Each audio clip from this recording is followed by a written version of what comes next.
In our next example, we are once again using the volume of a sphere. However, that is only part of the problem. If we look very carefully, we're talking about a volleyball with a diameter of 10 inches. So that's our basic information.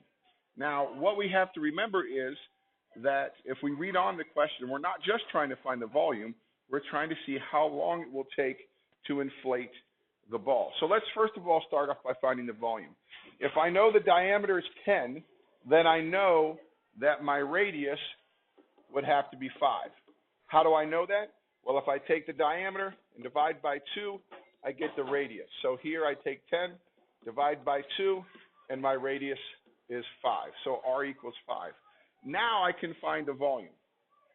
So if I do 4/3 times pi times the radius squared, so cubed, I end up with a volume. If I multiply all those together, I end up with a volume of 523.6. So that is my volume, inches cubed. Now, what am I going to do with that number? Well, what they told us is that it will take, in 1 minute, this pump can fill up 325 cubic inches in 1 minute. So how long will it take to fill up this ball? Well, once again, we can use a proportion to solve this problem.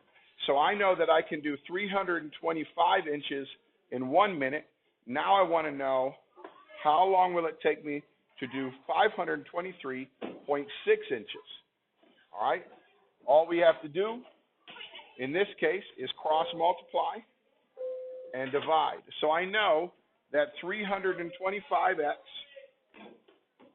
is equal to 523.6 times 1, which we know is just going to be 523.6. And then if I divide both sides by 325 to get x by itself, I find out that x equals 1.6. So remember, the question was asking, how long does it take to inflate this volleyball? And the answer is it takes about 1.6 minutes. So remember, we still had to do all of this work, which was finding the volume of the volleyball. But then after we found that, we had to use that information to actually answer the question. So keep that in mind as you do the next got it, which is in the middle of the page.